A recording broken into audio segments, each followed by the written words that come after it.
Hello student, आज मैं कृषि जंतु विज्ञान के बारे में बता रहा हूँ। ये मॉडल पेपर का सलूशन इसको सॉल्व कर रहा हूँ। इसमें कुल जो है 50 अंक का एक क्वेश्चन आता है इसमें, और 17 क्वेश्चन इसमें भी आते हैं। तो अब देर ना करते हुए इसको शुरू किया जाए। तो ऑब्जेक्टिव में देखा जाए तो पहला क्वेश्चन है, निम्न में से कौन सा विषाणु जनित रोग है, अर्थात वायरस से होने वाला बीमारी पूछा है। 4 ऑप्शन है, हैजा, टाइफाइड, टिटनस और खसरा। तो सही उत्तर यहाँ पे है खसरा। खसरा वायरस से होता है, जब बाकी तीनों बैक्टीरिया द्वारा। दूसरा क्वेश्चन यहाँ पर है,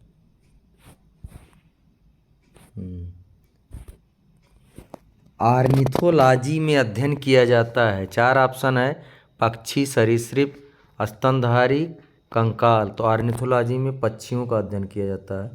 ऑप्शन नंबर 1 पक्षी सही है। तीसरा है, मानव के शरीर का सामान्य ताप होता है 90 degree Fahrenheit, 98 degree Fahrenheit, 98.6 degree Fahrenheit या 98.4 डिग्री फ़ारेनहाइट। तो यहाँ पे तीसरा ऑप्शन 98.6 डिग्री फ़ारेनहाइट ये सही है। फिर नेक्स्ट क्वेश्चन है कि अमीबा में परासरण नियंत्रण किसके द्वारा होता है। केंद्रक द्वारा, संकुचनशील धानी द्वारा, माइटोकॉन्ड्रिया द्वारा या खाद्य रेखिका द्वारा। तो यहाँ पे सेकंड ऑप्शन कॉन्ट्रैक्टाइल जो वैक्यूल है, संकुचनशील धानी ही सही है। ऑस्मो रेगुलेशन इसके द्वारा होता है। नेक्स्ट ऑब्जेक्टिव में आखिरी क्वेश्चन है कि भारत के राष्ट्रीय पक्षी का जंतु वैज्ञानिक नाम। तो राष्ट्रीय पक्षी अपना है मोर, पिकॉक। मोर का जंतु वैज्ञानिक नाम पूछा गया है। पहला है पाओ क्रिस्टेसस, कोलम्बा लिविया, सिटाकुला क्रेमेटी, पैसर डोमेस्टिका। तो मोर का जूलॉजिकल नेम होता है पाओ क्रिस्टेसस। ऑप्शन नंबर 1 करेक्ट है। अब निश्चित उत्तरी कुल 5 प्रश्न पूछे जाते हैं 1-1 अंक के। तो इसमें आज का क्वेश्चन है, जैसे पहला है पेपर में रहेगा दूसरा क्वेश्चन, केंचुए में क्लाइटेलम किन खंडों में पाया जाता है। तो इसका आंसर होगा 14, 15 और 16 खंडों में, यानी 14वें, 15वें और 16वें खंडों में पाया जाता है। तीसरा क्वेश्चन है, विटामिन डी का केमिकल नाम क्या है। तो इसका उत्तर होगा कैल्सीफेरॉल। फिर चौथा है, सर्वग्राही तथा सर्वदाता रुधिर वर्ग का नाम लिखिए। तो सर्वग्राही जो है AB वर्ग है और सर्वदाता O वर्ग है। यूनिवर्सल डोनर इसको बोलते हैं O को, और AB को यूनिवर्सल रिसिपिएंट। नेक्स्ट क्वेश्चन है, शहतूत रेशम कीट का जंतु वैज्ञानिक नाम। तो इसका नाम होगा बॉम्बेक्स मोरी। फिर अगला क्वेश्चन है 6वां, उस रक्त वाहिनी का नाम लिखिए जो फुफ्फुस से रक्त हृदय को ले जाती है। तो पल्मोनरी वेन इसका फुफ्फुस सिरा सही उत्तर होगा। मानव के लिए 2 लाभदायक कीटों के नाम। तो 2 लाभदायक कीट में जैसे पहले मधुमक्खी है, हनी एपिस इंडिका हो गया, इससे जो है हनी प्राप्त होती है। और जैसे बॉम्बेक्स मोरी है, इससे रेशम प्राप्त होता है। यहाँ पे लाख कीट दूसरा दिया गया है, इससे लैक प्राप्त होता है। इसका स्पेलिंग थोड़ा सा मिसप्रिंट हो, टेकार्डिया लैका इसका जूलॉजिकल नेम होता है। तो TA यहाँ पे बीच में C हुई होना चाहिए, TACHARDIA,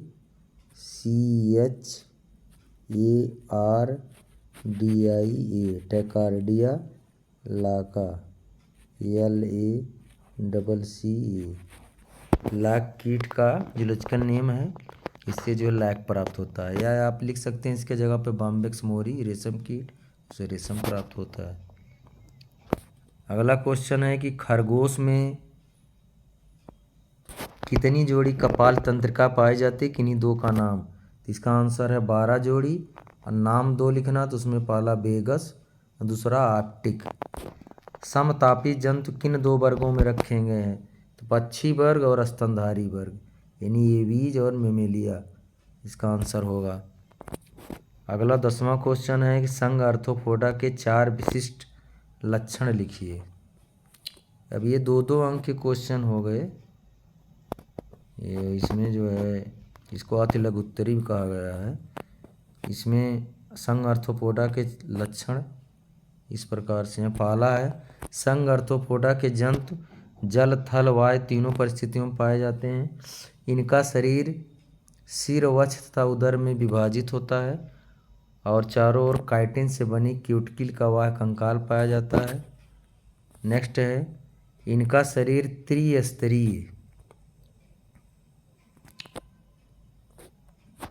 त्रिस्तरीय विखंडी रूप से खंडित होता है।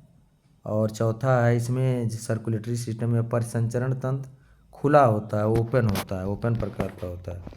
11वां क्वेश्चन है, धमनी और शिरा में अंतर लिखिए। तो धमनी शिरा में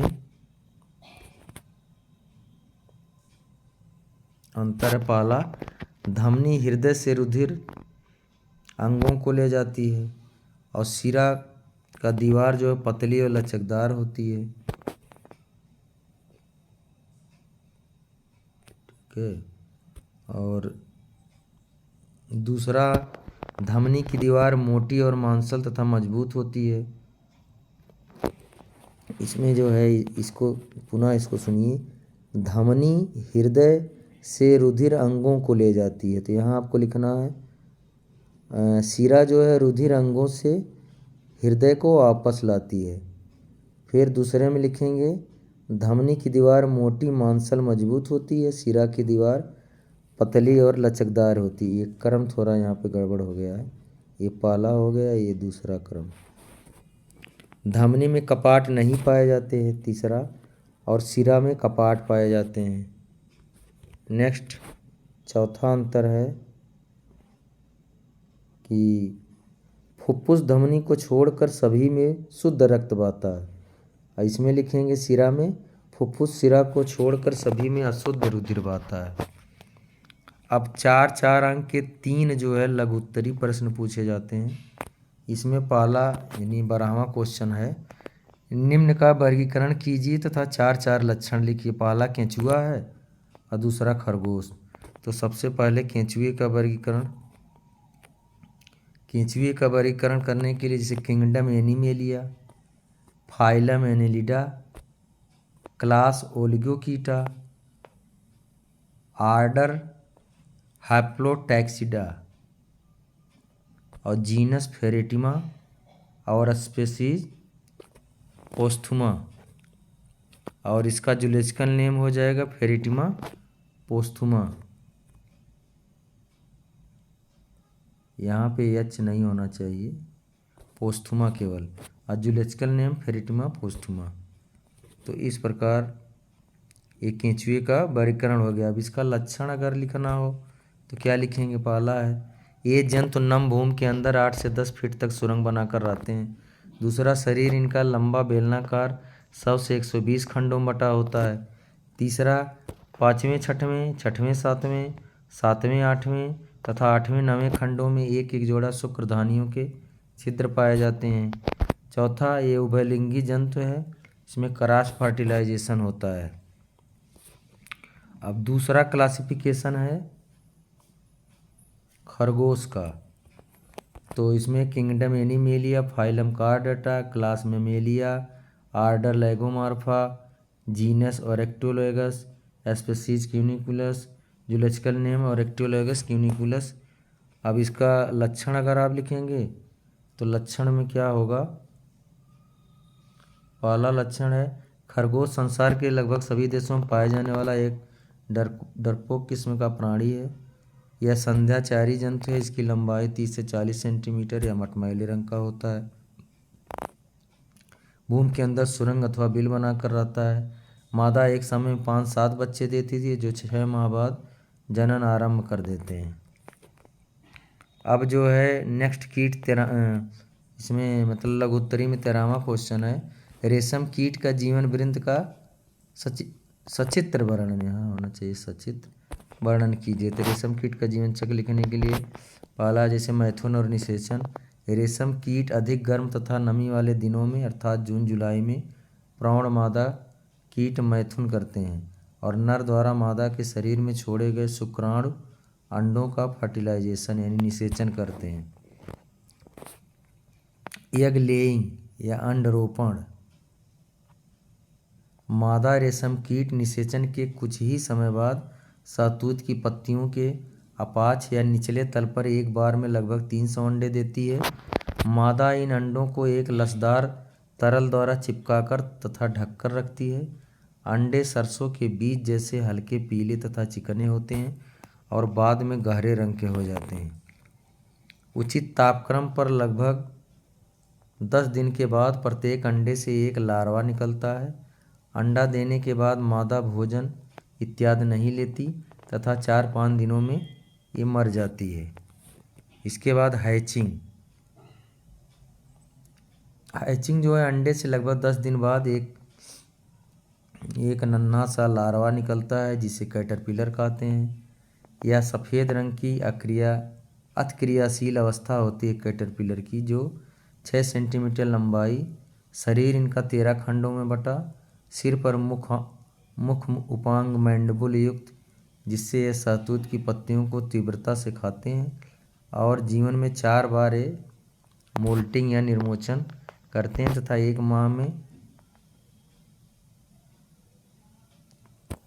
6 से 8 सेंटीमीटर लंबी भारी भरकम इनका बॉडी हो जाता है। और इनके कैटरपिलर के बच्च पर 3 जोड़ी 3 पेयर लेग्स, ठीक है, उदर 10 खंडों, बच्च पर 5 ठूंठदार कूटपाद, इस प्रकार शरीर में कुल मिला के 8 जोड़े टांगें होती हैं। शहतूत की पत्तियां खाकर कैटरपिलर 5 से 6 दिनों बाद निष्क्रिय हो जाती है। इसका पहला निर्मोचन, फिर पत्ती खाती है 6 दिन बाद, पुनः निर्मोचन लगभग 1 सप्ताह बाद चौथा निर्मोचन, और निष्क्रिय होकर यह खाना बंद कर देती है, जिसके बाद ये जो है ककून का निर्माण करती है। प्यूपा, यहाँ पे प्यूपा होना चाहिए। प्यूपा या कोया विश्रामावस्था में सिर के दोनों ओर लार ग्रंथियों से विकसित रेशम ग्रंथियों से स्रावित चिपचिपा पदार्थ लेबियम के सूक्ष्म छिद्रों से निकलता है, जो 5 महीन सूत्रों के रूप में सेरेसिन नामक पदार्थ की सहायता से चिपकता जाता है और ठोस रूप ले लेता है। इस समय 8 लाइफ सिर घुमाकर रेशम स्रावित करता है और ककून इल्ली को अंदर बंद कर लेता है। ककून में 1000 से 1500 मीटर लंबा रेशम तंतु होता है। इस प्रकार कैटरपिलर अब प्यूपा स्टेज में बदल जाती है। प्यूपा के शरीर से उधर से जो है टांगें जो लुप्त हो जाती हैं। वक्ष पर 2 जोड़ा पंख बनता है। शरीर कीट की भांति शिश कीट प्यूपा यानी जो उसका प्यूपल स्टेज उसको तोड़कर कोया जिसके कवच में रहता है उसको तोड़कर बाहर निकलता है और रेशम कीट कहलाता है। बाद में जीवन चक्र 56 दिन में, इसका जो जीवन चक्र होता है वो 56 दिन में पूरा। नर मादा आसमान में इसके बाद उड़ जाते हैं, मैथुन करते हैं और 3 से 4 दिनों में मर जाते हैं। तो ये रेशम कीट है, ये इसका कैटरपिलर है, सलभ कीट है, शहतूत की पत्ती यहाँ बनाया गया, ये इसका ककून है और ये इसको फिगर को आप बना सकते हैं। लघु उत्तरी में 14वां क्वेश्चन यानी आखिरी क्वेश्चन पूछा, कार्डेटा तथा नॉन कार्डेटा में क्या अंतर है और उदाहरण दीजिए। तो कार्डेटा नॉन कार्डेटा पहला अंतर है, कार्डेटा संघ के जंतुओं के शरीर में जीवन की किसी न किसी अवस्था में मध्य पृष्ठ रेखा पर पृष्ठ रज्जु यानी नोटोकॉर्ड होता है। नॉन कार्डेटा में नोटोकॉर्ड नहीं पाया जाता है। उच्च श्रेणी के जंतुओं में इसके स्थान पर वर्टिब्रल कॉलम यानी कशेरुक दंड पाया जाता है। नेक्स्ट, केंद्रीय तंत्रिका तंत्र कार्डेटा में केंद्रीय तंत्रिका तंत्र शरीर के पृष्ठ तल पर तथा खोखला होता है। नॉन कार्डेटा में केंद्रीय तंत्रिका तंत्र अधर तल पर और ठोस होता है। कार्डेटा के जंतुओं के जीवन की किसी न किसी अवस्था में ग्रसनीय क्लोम दरारें अवश्य पाई जाती हैं, नॉन कार्डेटा में नहीं पाई जाती हैं। चौथा अंतर है, कार्डेटा में रुधिर अधर तल पर हृदय जो है कार्डेटा में हार्ट या हृदय अधर तल पर पाया जाता है। इसमें 2, 3 या 4 कोष्ठक हो जा सकते हैं। नॉन कार्डेटा में प्रायः नहीं पाया जाता है और अगर होता है तो पृष्ठ तल पर होगा।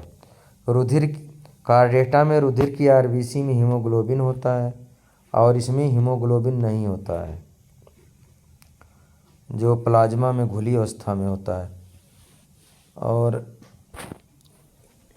कार्डेटा का एग्जाम्पल जैसे मेमल है, गिलहरी वर्ग स्तनधारी है, इसमें नॉन कार्डेटा में केंचुआ संघ है। एनिलिडा, केंचुआ संघ का मतलब एनिलिडा। अब जो बड़े क्वेश्चन 3 आते हैं उसमें 15वां क्वेश्चन पूछा है कि प्रोकार्योटिक तथा यूकार्योटिक कोशिकाओं में अंतर लिखिए। तो प्रोकार्योटिक कोशिका में केंद्रक न्यूक्लियाइड के रूप में तथा केंद्रक कला का इसमें पूर्ण अभाव होता है। यूकार्योटिक कोशिकाओं में वास्तविक केंद्रक पाया जाता है, केंद्रक कला उपस्थित होता है। दूसरा अंतर है, प्रोकार्योटिक कोशिकाएं प्राय बहुत 1 से 4 मिलीमाइक्रोन बहुत छोटी होती हैं और यूकार्योटिक कोशिकाएं 25 मिलीमाइक्रोन से अधिक यानी बड़ी होती हैं। प्रोकार्योटिक कोशिकाओं में मात्र एक अणु डीएनए जो कुंडलित अवस्था में पड़ा रहता है, कोशिका द्रव में होता है तथा गुणसूत्रों का इसमें अभाव पाया जाता है। और इसमें यूकार्योटिक में जो है डीएनए के अनेक अणु एक या अनेक गुणसूत्र पर उपस्थित होते हैं। चौथा अंतर है, प्रोकार्योटिक कोशिकाओं में हिस्टोन प्रोटीन बिल्कुल नहीं पाया जाता और यूकार्योटिक कोशिकाओं में हिस्टोन प्रोटीन पाया जाता है, इसी से गुणसूत्र की संरचना बनती है। पांचवां अंतर है, किसी प्रकार के विकसित कोशिकांग जैसे माइटोकॉन्ड्रिया, गाल्गी काय, ये सब प्रोकार्योटिक कोशिकाओं में नहीं पाए जाते हैं और यूकार्योटिक कोशिकाओं में जो अनेक कोशिकांग होते हैं जैसे गाल्गी बॉडी या माइटोकॉन्ड्रिया, ये सब पाए जाते हैं। यूकार्योटिक कोशिकाओं में प्रोकार्योटिक कोशिकाओं में राइबोसोम 70S प्रकार का और केवल असूत्री विभाजन होता है। इसमें जो है राइबोसोम 80S प्रकार का और सूत्री विभाजन के स्पिंडल भी पाए जाते हैं। प्रोकार्योटिक कोशिकाओं में लैंगिक जनन का अभाव, आनुवंशिक पदार्थकारी कॉम्बिनेशन या पुनर्नियोजन होता है और यूकार्योटिक कोशिकाओं में लैंगिक जनन, मियासिस, अर्धसूत्री विभाजन, एप्लाइड गैमेट्स ऑफ फ्यूजन, एक गुणित युग्मक का संलयन होता है। और प्रोकार्योटिक कोशिकाओं का अगर एग्जाम्पल देखा जाए जैसे ब्लू ग्रीन एल्गी, जीवाणु, शैवाल, नीलहरित शैवाल वगैरह। इसमें जो है जंतु कोशिका उच्च श्रेणी के पादप आते हैं यूकार्योटिक कोशिकाओं में। तो ये अंतर आप विस्तृत चूँकि पूछा है इसलिए ज़्यादा लिखना है, कम से कम 6-7 पॉइंट तो आपको अंतर लिखना ही है। इसके बाद आप इसको चाहे तो इसका फिगर भी अगर आपको याद है तो आप ज़रूर बनाइए। यहाँ पे जीवाणु का कोशिका दिया गया यानी बैक्टीरिया का फिगर, यहाँ पे एनिमल सेल का, दोनों में अंतर दिखाइए। फिर अगला क्वेश्चन है 16वां, खरगोश के हृदय की वाय संरचना का नामांकित चित्र बनाइए तथा हृदय के कार्य का वर्णन कीजिए अथवा खरगोश के हृदय का नामांकित चित्र बनाइए। ये बहुत इम्पोर्टेंट प्रश्न है। तो खरगोश के हृदय का ये चित्र जो है इसको आप प्रैक्टिस करिए बनाकर। जैसे इसमें देखो अग्र महाशिरा दिया है, इसमें जो है दायां आलिंद यहाँ पे बनाया गया है, पश्च महाशिरा है, फिर यहाँ पे दायां निलय है, यहाँ पे देखिए फुफ्फुस धमनी है, ग्रीवा दैहिक चाप, फुफ्फुस धमनी चांद, फुफ्फुस शिराएँ, बायां आलिंद, कोरोनरी धमनी यहाँ पे है, हृदय आवरण जो लेयर है बाहरी, और लेफ्ट वेंट्रिकल मतलब बायां निलय, और इसके अतिरिक्त डॉर्सल एरोटा या पृष्ठ महाधमनी यहाँ पे है। तो इस हृदय को नामांकित चित्र आप ज़रूर प्रैक्टिस करिए। और इसके डिस्क्रिप्शन में जहाँ तक है, स्तनधारियों में हृदय वक्ष गुहा में स्थित होता है या दोहरी झिल्ली से बनी एक पारदर्शी झिल्ली में बंद रहता है, जिसे हृदयावरणीय या पेरिकार्डियल फ्लूइड कहते हैं। दोनों झिल्लियों के मध्य में यह स्थान जो द्रव्य से भरी होती है, यह द्रव्य दोनों झिल्लियों को चिपकने से रोकता है और हृदय को बाहरी आघातों से बचाता है। इसके साथ ही साथ हृदय स्पंदन से उत्पन्न घर्षण से भी यही गुहा तथा तरल इसकी सुरक्षा करती हैं। अब वायु संरचना में जहाँ तक हृदय की वायु संरचना की बात है, तो इनका एक्सटर्नल खरगोश का हृदय मजबूत मांसपेशियों से बनी तिकोने आकार की या शंक्वाकार मांसल संरचना है। इसका रंग गुलाबी होता है। इसका अगला भाग चौड़ा तथा पिछला भाग नुकीला होता है। नुकीले भाग में कुछ बाईं ओर झुका रहता है, इसी कारण हार्ट बीट का अनुभव वक्ष में बाईं ओर होता है। हृदयावरणीय झिल्ली हटाने पर हृदय के अगले चौड़े भाग में दो आलिंद दिखाई देते हैं। ये हल्के रंग के होते हैं। हृदय का निचला भाग नुकीला अपेक्षाकृत गहरे कलर का होता है, इसमें दो निलय होते हैं। इस प्रकार हृदय में कुल 4 चैम्बर या 4 कक्ष होते हैं, 2 आलिंद तथा 2 निलय।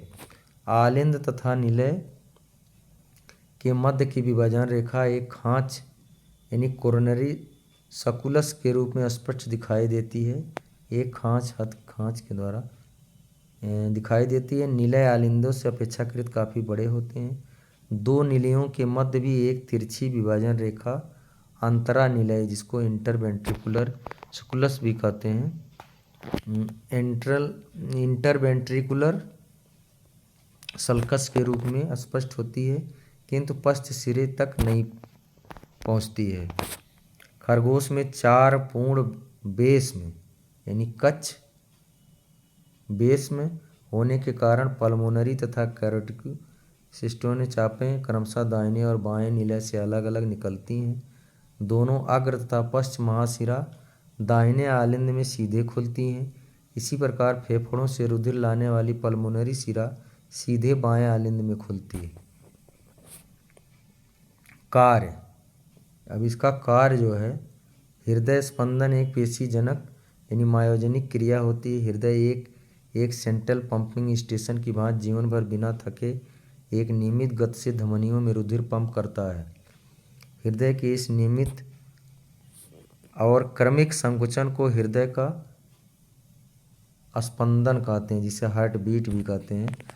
हृदय स्पंदन में कार्डिक पेशियां नियमित रूप में संकुचित व शिथिल होती हैं। अतः प्रत्येक स्पंदन में 2 अवस्थाएं होती हैं, एक सिस्टोलिक दूसरा डायस्टोलिक अवस्था।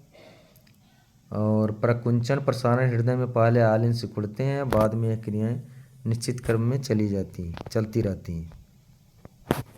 नेक्स्ट है हृदय स्पंदन का प्रारंभ दाएं आलिंद में स्थित यस्य नोड शिरा आलिंद गुंडी से होता है। पहले दाएं आलिंद, फिर बाएं आलिंद, फिर बंडल ऑफ हिस का गुच्छक से होते हुए और पुरकिंजे तंतु द्वारा नीलवों में फैल जाता है। खरगोश में स्पंदन दर 205 प्रति मिनट होती है, मानव में 72 से 75 बीट पर मिनट होती है। अगला जो है लास्ट क्वेश्चन इसमें पूछा गया है, डीएनए का वाटसन वाक्यिक मॉडल का नामांकित चित्र बनाइए और संक्षिप्त वर्णन कीजिए, अथवा डीएनए का वाटसन क्रिक मॉडल का स्वच्छ नामांकित चित्र बनाइए। तो डीएनए का मॉडल द्विकुंडलित मॉडल बोलते हैं। डीएनए का द्विकुंडलित संरचना का वर्णन सर्वप्रथम वाटसन एवं क्रिक नामक वैज्ञानिक ने 1953 में किया। इसके लिए उन्हें 1962 में नोबेल पुरस्कार दिया गया। वाटसन एवं क्रिक ने बताया कि डीएनए एक द्विकुंडलित संरचना है, जिसके 2 पॉलीन्यूक्लियोटाइड श्रृंखलाएं आपस में H2 बांड यानी हाइड्रोजन बांड के द्वारा आपस में जुड़े होते हैं और एक दूसरे के प्रति समानांतर एंटी पैरेलल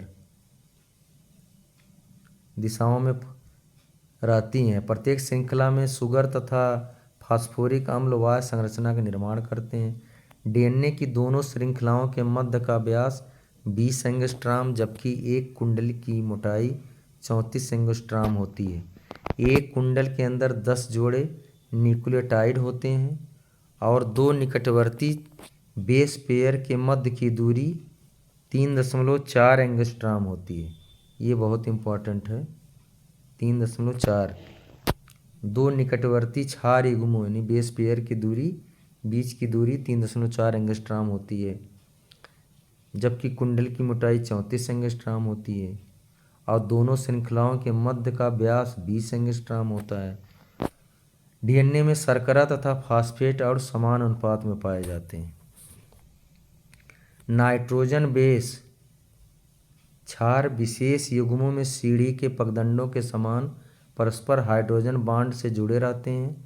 दो निकटतम क्षार युग्मों की दूरी कितना होती है? 3.4 एंगस्ट्राम होती है। डीएनए की संपूर्ण संरचना नाइट्रोजन बेस क्षार पेंटोज शुगर यानी पेंटोज शर्करा तथा फास्फोरिक अम्ल से होती है। प्यूरीन बेस तथा पिरिमिडीन बेस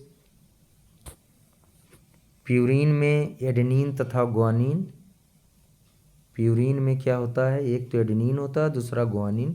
तथा पिरिमिडीन बेस में दो प्रकार के साइटोसिन और दूसरा थाइमिन होता है।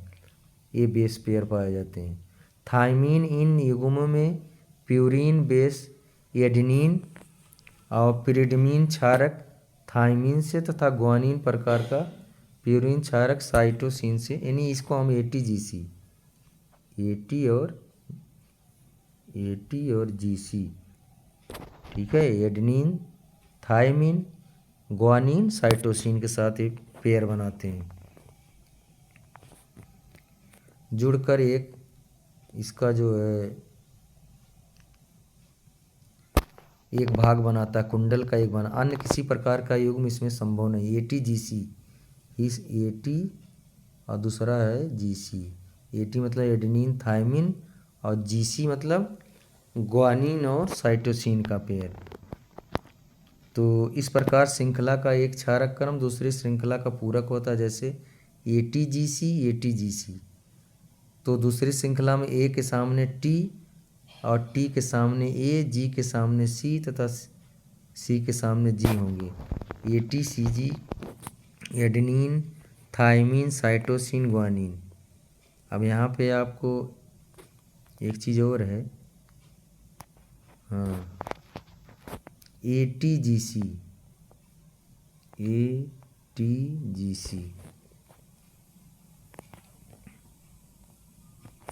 नेक्स्ट पगडंड में न्यूक्लियोटाइड के क्षारक हाइड्रोजन बांड के द्वारा जुड़े रहते हैं। यहाँ पे ध्यान देना है एडेनिन थाइमिन के साथ दो और साइटो यानी दो बांड होते हैं, डबल बांड इसको कह सकते हैं।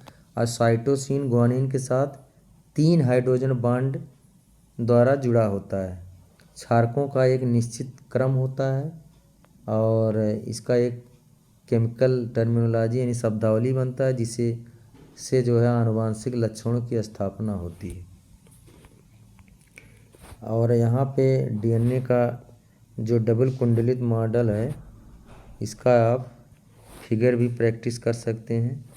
ये देखिए यहाँ पे 10 पेयर न्यूक्लियोटाइड हो गया, ये 34 एंगस्ट्राम हो गया और इसमें जो है 3.4 एंगस्ट्राम है और इनके बीच की दूरी दो कुंडलों के बीच का व्यास जो है 10 एंगस्ट्राम है। इसमें जो है ये इसका मेजर एक्सिस है, ये माइनर एक्सिस है। इस प्रकार आप डीएनए का दो कुंडलित मॉडल का चित्र जो है ज़रूर बना लीजिए। यहाँ पे ये 20 एंगस्ट्राम भी दिया गया।